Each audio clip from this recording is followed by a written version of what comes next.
आदाब नाजरीन, मैं हूं आपके साथ मिसबा और आप देख रहे हैं तस्नीम टीवी।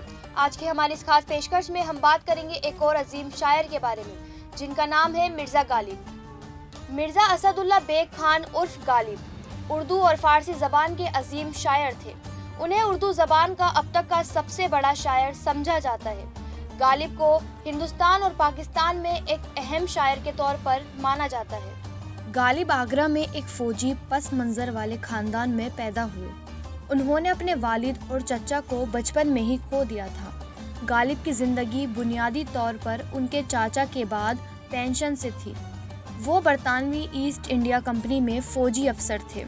गालिब का पस मंज़र एक तुर्क ख़ानदान से था और उनके दादा 1750 के आसपास वस्ती एशिया के समरकंद से हिंदुस्तान आए थे। उन्होंने दिल्ली, लाहौर और जयपुर में काम किया और आखिरकार आगरा में सुकूनत इख्तियार की।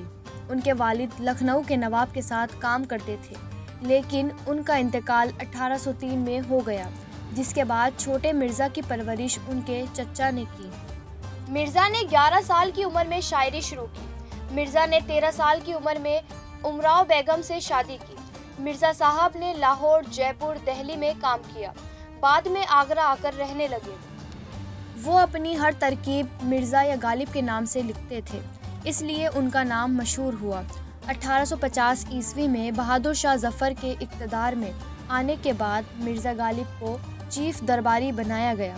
बादशाह को शायरी से भी दिलचस्पी थी। 1854 ईस्वी में मिर्ज़ा ने उन्हें शायरी की तालीम देना शुरू की।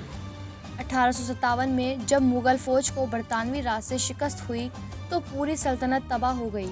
उस वक्त मिर्ज़ा साहब की आमदनी भी बंद हो गई थी। गालिब को बचपन में ही पतंग, शतरंज और जुए की आदत पड़ गई थी, लेकिन दूसरी तरफ बड़े बुजुर्गों की सोहबत से फैज़ याब हुए। पढ़ी लिखी माँ ने गालिब को घर में ही तालीम दी, जिसकी वजह से वो ज़्यादा बाकायदा तालीम हासिल नहीं कर सके। उन्होंने फ़ारसी की इब्तदाई तालीम आगरा के करीब उस वक्त के एक मुमताज़ आलिम मौलवी मोहम्मद मौज़िम से हासिल की। वो इल्म नजूम, फ़लसफ़ा, मौसीकी और तसूफ़ वगैरह से वाकिफ़ थे। गालिब की कुव्वत गिरफ्त उस कदर शदीद थी कि उन्होंने ना सिर्फ ज़हूरी जैसे फ़ारसी शायरों का मिताला करना शुरू कर दिया, बल्कि फ़ारसी में गज़लें भी लिखना शुरू की। अपनी ज़िंदगी के दौरान गालिब एक मकबूल शायर के तौर पर मशहूर हुए। 19वीं और 20वीं सदी में उनकी शोहरत उर्दू और फ़ारसी के शायर के तौर पर दूर दूर तक फैल गई और वो अरब और दीगर ममालिक में भी मकबूल हुए।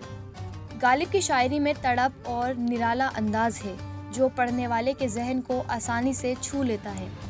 1850 ईस्वी में शहंशाह बहादुर शाह जफ़र ने मिर्ज़ा गालिब को दबीरुल मुल्क और नजमुद्दौला के इल्क़ाबात से नवाजा।